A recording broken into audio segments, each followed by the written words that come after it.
Welcome back, everyone. I'm Sky, and if you're new here, welcome to the channel. I hope you're all doing well. I'm doing well too, and I'm glad to be here with you tonight.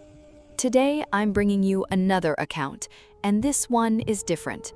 I've covered a lot of dark stories on this channel, but Egyptian black magic, this is the first time I've gone here. And once you hear what this man went through, the jealousy, the obsession, the 6 years of something that no doctor could explain, I think you'll understand why I had to share it. This story has everything: envy, desperation, and a shadow that followed a man across 2 continents. Stay with me from beginning to end. I promise it's worth it. And if you're not subscribed yet, hit that subscribe button and turn on the bell so you don't miss a single upload. Now, let's get into it. The person who told me this story, I'm going to share it exactly the way it was given to me. No changes, no additions. This is their account. My name is Ismail. I'm speaking to you from Islamabad right now, but for the past 11 years, I've been living in Sydney, Australia. Before that, I spent 3 years in the UK on a student visa. Life abroad is hard when you're starting from nothing. No connections, no safety net, no one to catch you if you fall. The first 2 years in Sydney, I struggled in ways I don't have words for. But slowly, very slowly, things started to turn around. I built a luxury car rental business from scratch. High-end fleets for politicians, government officials, VIP clients. Bookings that sometimes ran a week or 2 at a time. I registered the company myself, I fought for every single contract, and eventually, by the grace of God, the business found its footing. As the money came in, so did the lifestyle. New car, new phone, travel every weekend. I was posting everything on social media, the trips, the purchases, the wins. My mother warned me more than once. She'd say, "Ismail, stop showing off like this. You're making yourself a target." But I wasn't listening. I was 32 years old, I was winning, and I wanted the world to know it. In 2015, I went back to Pakistan. Things were stable. I bought a second car, even though we already had one at home. My mother asked me why. I told her I wanted to have the nicest car in the family. Sigh, looking back now, I understand what I was doing. I was inviting envy. I just didn't know it yet. I attended several weddings that trip. People noticed me. Word spread about the Australian business, the money, the lifestyle. Annoyingly, people I had never spoken a single word to suddenly wanted my number. Tension, and somewhere in that crowd, something shifted. I didn't feel it at the time, but it had already begun. I was engaged at that point to my uncle's daughter. We were happy.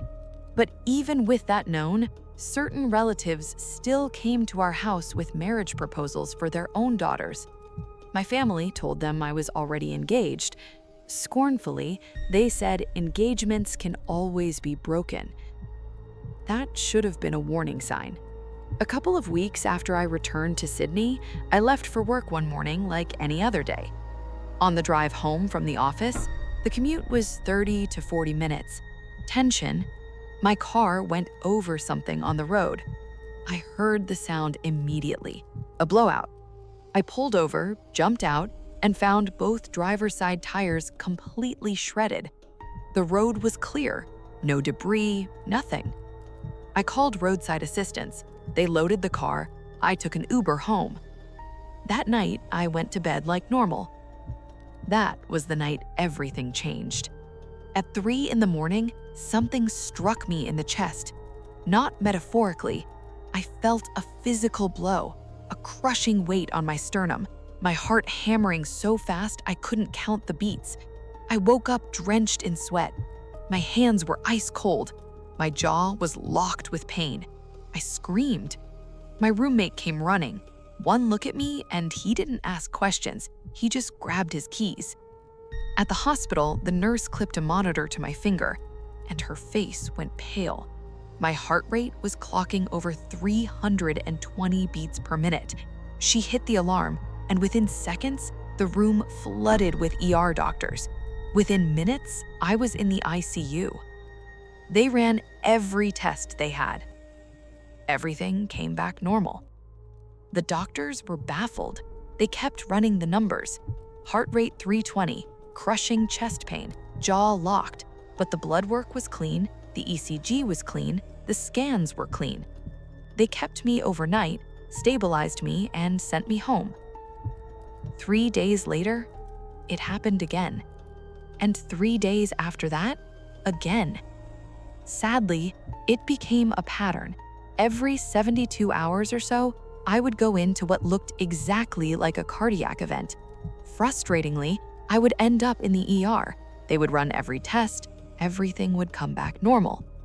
The doctors had no explanation. My friends started telling me I needed to go back to Pakistan, that Australian doctors only knew how to read test results, and that I needed someone who could look at me differently. So I went back. Sadly, my family admitted me in a hospital in Pakistan. By this point, the attacks were happening 2 to 3 times per day. They kept me sedated most of the time, just to manage the pain. Again, when I was awake, I couldn't breathe properly. It felt like something was sitting on my shoulders, a physical pressure I couldn't shake. My lungs felt like they were being squeezed from the outside. Every test. Normal. My uncle was the one who finally said it out loud. Whispering, he pulled my mother aside and said, "Maybe this isn't a medical problem." My family had never believed in things like that. Black magic, spirits, curses, those were things uneducated people talked about. We were rational people. Sadly, after months of hospitals and clean reports and no answers, my mother didn't argue. They brought in a Qari, a man known for spiritual recitation. He was elderly, not wealthy, well-respected. He came to the hospital, sat beside my bed, and began to recite. While he was reading, I felt something I still don't know how to describe. It was like fire moving from my skull down to my feet, slowly, deliberately. My chest was pounding. But then, within minutes, the pressure on my shoulders lifted. The weight that had been sitting on me for weeks just left. My breathing normalized. The pain stopped. Everyone in that room understood at the same moment. This was not a cardiac condition. The Qari continued his sessions. Gradually, I improved. When the time came to fly back to Australia, I packed my bags, said goodbye, and went to my uncle's house to leave there directly to the airport. Sitting in his living room, it came back. Worse than ever. I couldn't breathe. My heart was seizing. They rushed me to the ER, CPR, oxygen, the works. I lost consciousness. When I came back, I was in a hospital bed, and the reports were, once again, completely clean.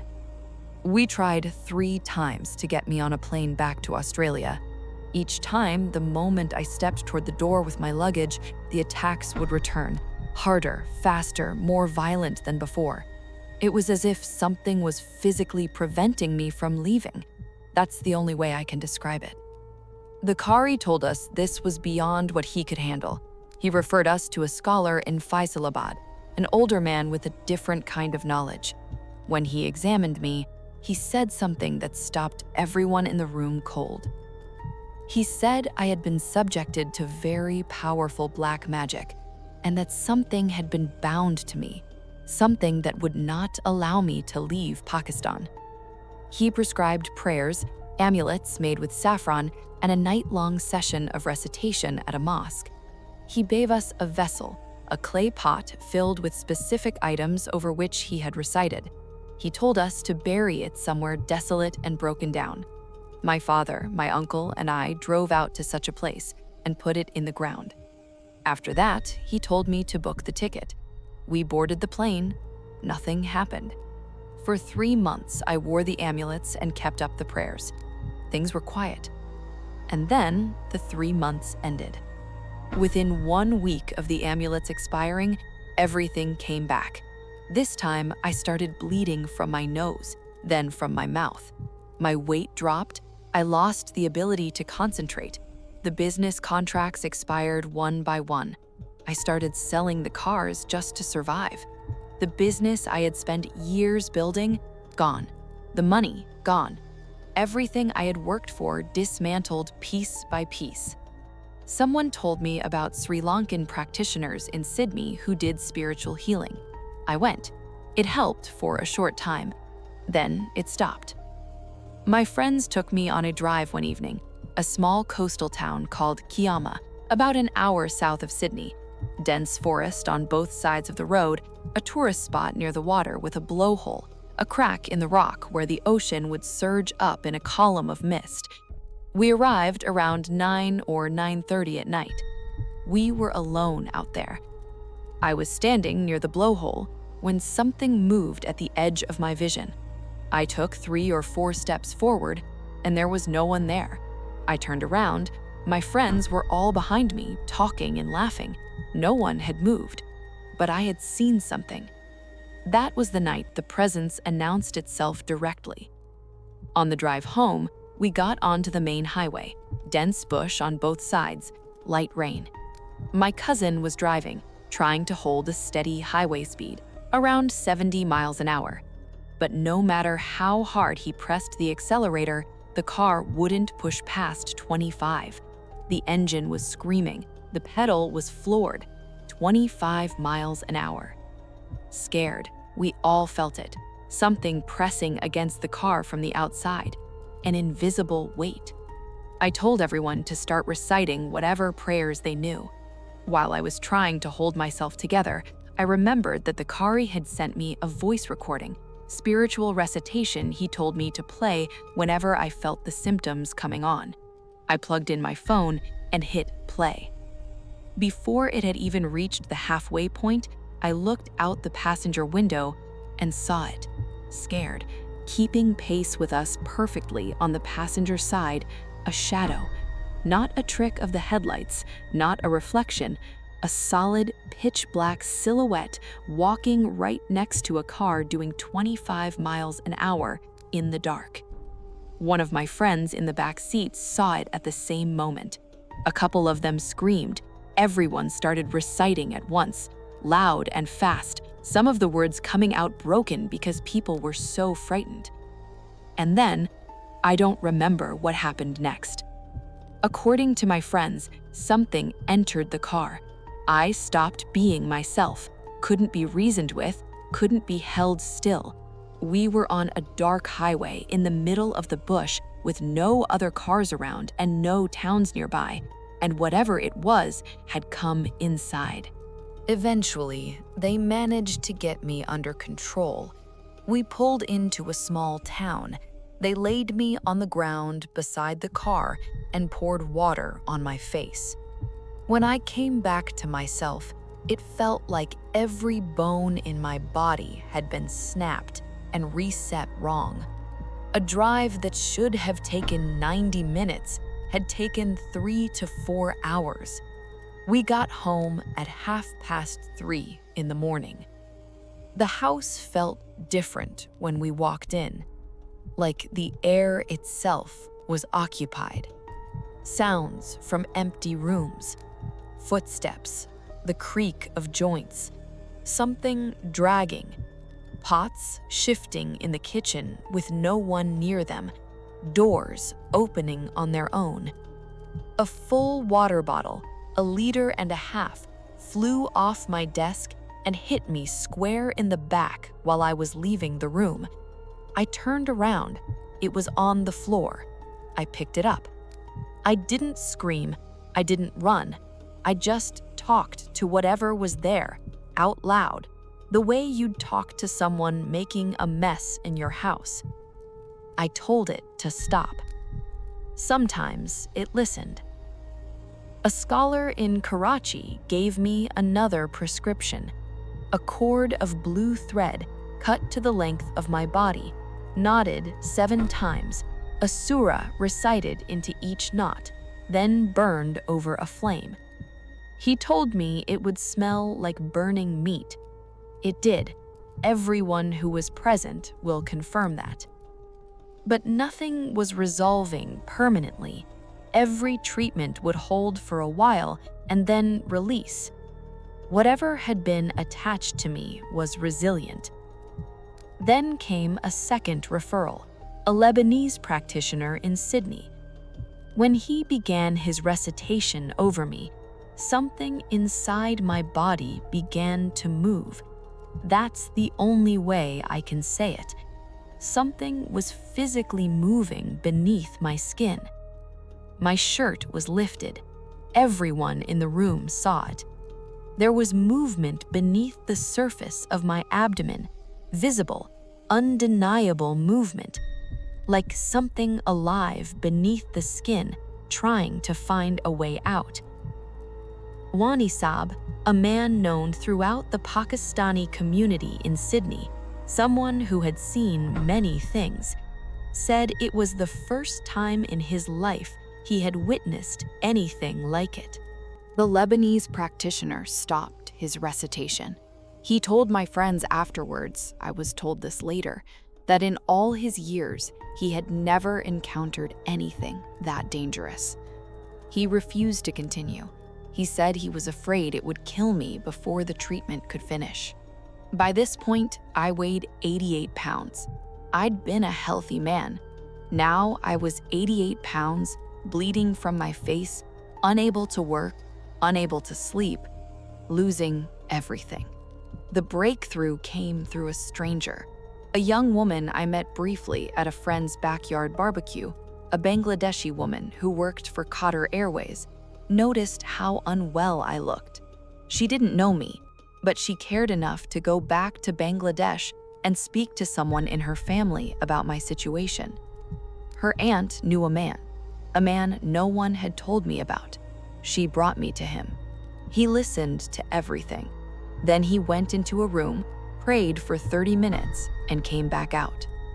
He told me I had been hit with Egyptian black magic, ancient, rare. Very few people even know of it anymore. He said that when this particular form is activated, it does not come alone. It draws thousands of entities, and they do not release the lungs for even a moment. That is why I could never breathe properly. That is why I was always suffocating. Then he said something I will carry with me for the rest of my life.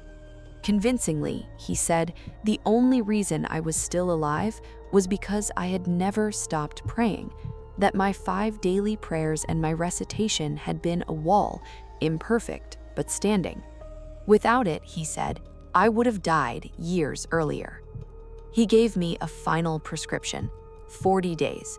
Every night, alone, I was to go into a different section of the Royal National Park, dense bush south of Sydney. I had to carry mustard seeds, recite specific verses, strike myself 9 times, scatter the seeds, and walk out without looking back. A different location each night, alone, every time. The first night I drove out there, parked on the shoulder with my headlights on, and walked into the trees. I finished the recitation, stood up to leave, and heard it. The sound of something running toward me from behind. Not one thing, many things. A stampede of footsteps closing fast from the dark.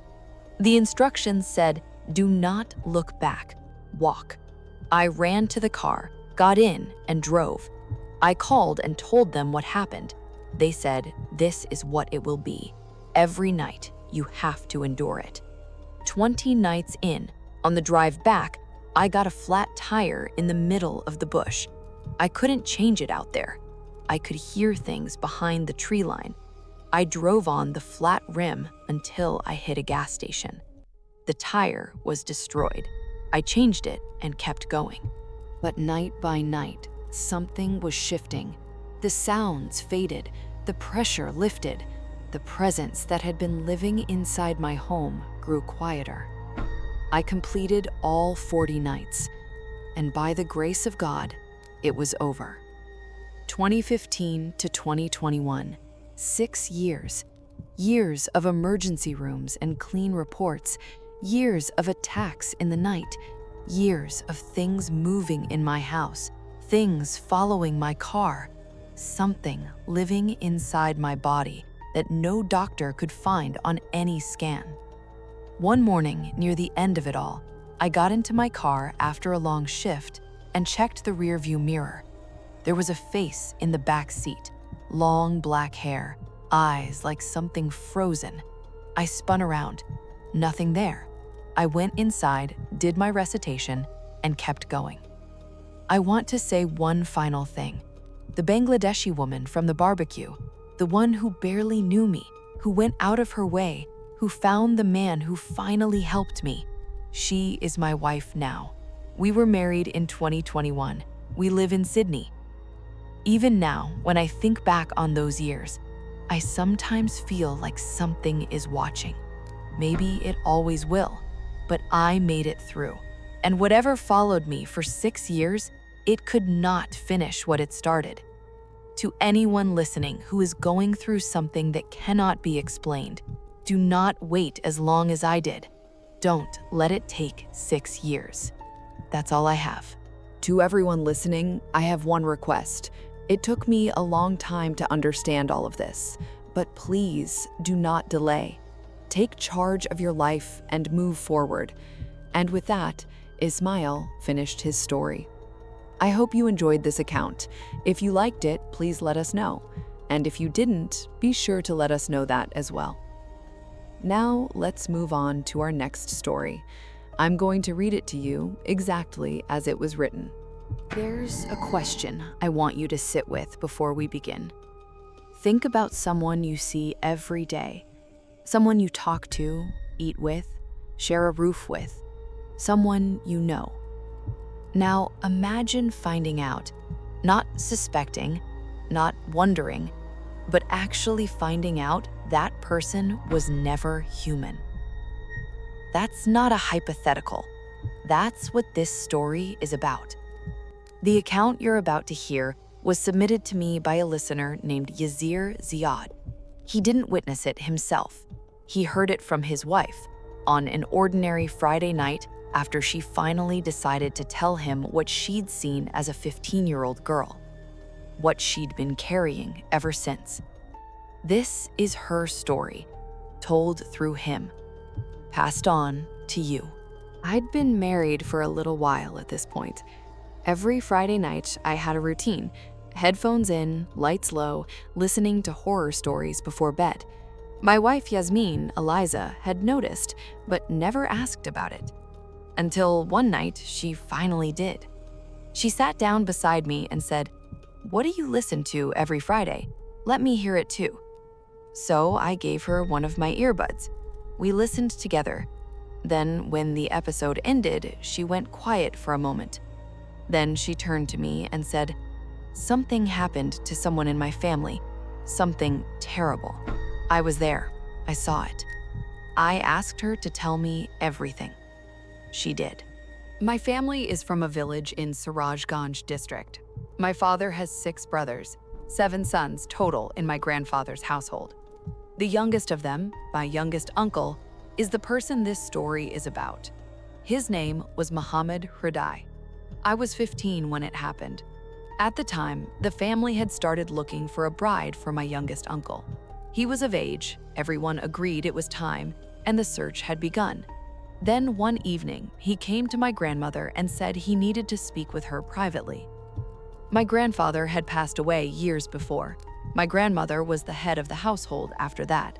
My uncle sat down and said, "I know you're looking for a match for me, but I want to ask, if I've already found someone I want to marry, would the family be open to that?" My grandmother said what any reasonable elder would say. "If she's a good girl and her family is decent, we have no objection. We'll go see her and then we'll decide." My uncle agreed, and then he said, "Tomorrow I'll take Lisa with me to let her family know we're coming." I was the only girl in the household. My youngest uncle had always been especially fond of me, so it made sense that he'd want me with him. The next afternoon, he came and told me to get ready. We were going to see the girl's family. We walked. Our house sat at the edge of a jungle, not a forest exactly, but dense enough. My uncle led me straight into it. I asked him why we were going through the trees. He said the girl's house was just on the other side, faster this way.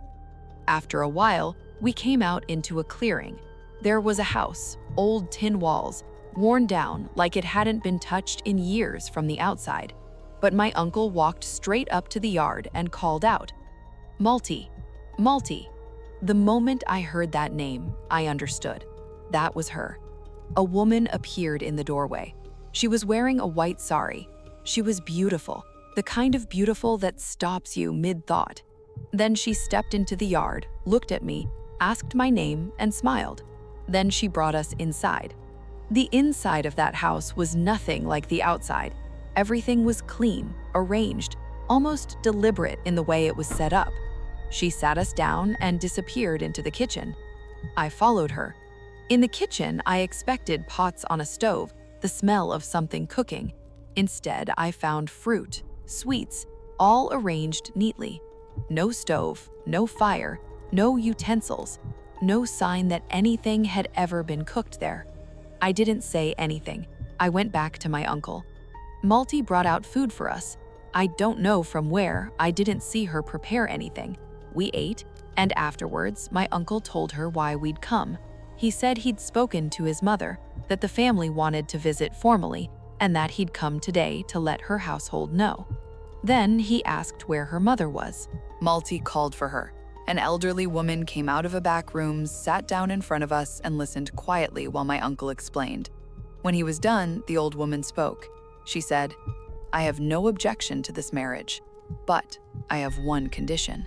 No one from your family may come here to look at her. If you want to marry my daughter, you will come alone. Just you. A Kazi of our choosing will perform the ceremony. No guests, no family. That is the only way this happens." Then she stood up and walked back to her room without another word. My uncle and I looked at each other. We said goodbye to Malty and walked home. My uncle told the family what had happened. Everyone said the same thing. "No, this is not how things are done. We're not agreeing to this." My uncle said one sentence back to them. "If I get married, it will be to her, no one else." And he walked out. I noticed something in his face when he said it. Something in his eyes that didn't look right. Days passed. Then, one afternoon, my uncle came home, and Malty was with him. He gathered the whole family and told them he had gone and married her himself. If anyone accepted them, fine. If not, that was their choice. Angrily, my grandmother told him to get out. He went to the small 2-room house he'd built for himself on the property. And from that point on, he and Malty lived separately from the rest of us. Nobody in the family spoke to them. They didn't speak to us. But because my uncle had always loved me and I him, Malty took a liking to me too. Within a few weeks, she and I had grown close. They were happy. As far as I could see, they were genuinely happy together. A year passed. Malty had a son. They named him Asif. Still, no one in the family acknowledged the marriage. But my uncle and Malty didn't seem to need them to. They had each other. They had the baby. Life went on. I was staying over at their place one night, sleeping in the room next to theirs. Tension, when I heard my uncle's voice through the wall. He sounded frustrated. He said, "There's something I've never understood, and I need you to explain it to me. Every Friday night, after the last prayer of the day, you send me out of this room for 2 hours, every single Friday. Why? You always say you're praying, but I'm your husband. Me being in the room shouldn't stop you from praying. What are you not telling me?" Malty's voice came back calm. She said, "It's my wish. For those 2 hours, I don't want you in this room. There's no reason beyond that. But I want to be clear. If you come in anyway, something bad will happen to you and to your son. And whatever happens won't be my fault." And then the room went silent. I lay there in the dark, trying to make sense of what I'd just heard. Eventually, I fell asleep. The next morning, I went to their room. My uncle and his baby son were on the floor. They were both dead. Blood had come from their mouths. It had spread across most of the floor. I ran back to the main house and screamed for everyone to come.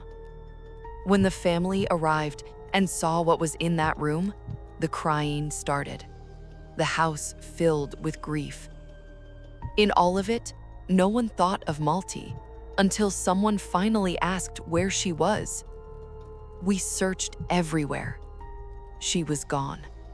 That's when I told the family what I had heard through the wall the night before. Some of the family members decided to go to Malti's house, the one in the jungle. I was the only one who knew the way, so I led them there. When we arrived, we all stopped. The house looked like it had been abandoned for decades. The walls had collapsed in places. The tin was rusted through. There was no sign that anyone had ever lived there. No footprints, no cleared path, nothing. Just rot and silence. We walked back home. 4 days later, my grandmother asked my father to bring in someone who might understand what had happened, a village elder known for his knowledge of these things. The man came, listened to everything from beginning to end, and said he'd return the following evening after the last prayer. He did. He sat down with all of us and said this: "The woman your son brought into this house was not a human being. She was a demon, a Piशाccini. These beings take the form of women, find men to marry, and when a child is born, they use the child as a sacrifice to increase their own power.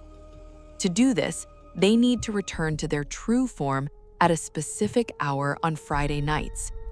When a human sees them in that form, it disrupts everything they've been working toward and puts them at risk. Your son saw her that night. He walked in on her. So she killed him, and she killed the child, and she left." Then he looked at my grandmother and said, "Get Lisa out of this place as soon as you can. Send her somewhere else. She should not come back here. If she does, she'll be in danger." Within days, I was sent to my maternal grandmother's home in another part of the country. That was 2006. I have never gone back. I grew up at my grandmother's house, surrounded by people who loved me, but always feeling like something had been taken from the place where I was supposed to belong. My grandmother eventually arranged my marriage, and now I have a home of my own. But I have never gone back. She stopped talking, and then she started crying.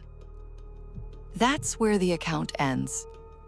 A woman who appeared out of a jungle, a house that was clean and full of food but had no stove and no fire, a standing condition: every Friday night between a specific set of hours, stay out of this room. A man who finally wanted to know why. 2 bodies on a floor the next morning, and a woman who had simply ceased to exist. No arrest was ever made. No case was ever filed, because there was no one to file it against.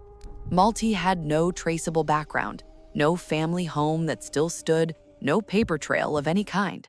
She came from somewhere no one could find, and she went back there. The only thing left was a 15-year-old girl who saw the bodies, led the family through the jungle to a house that looked like it had been empty for 100 years, and then was quietly sent away to live somewhere else. She didn't go back. Make of that what you will. Stay safe out there.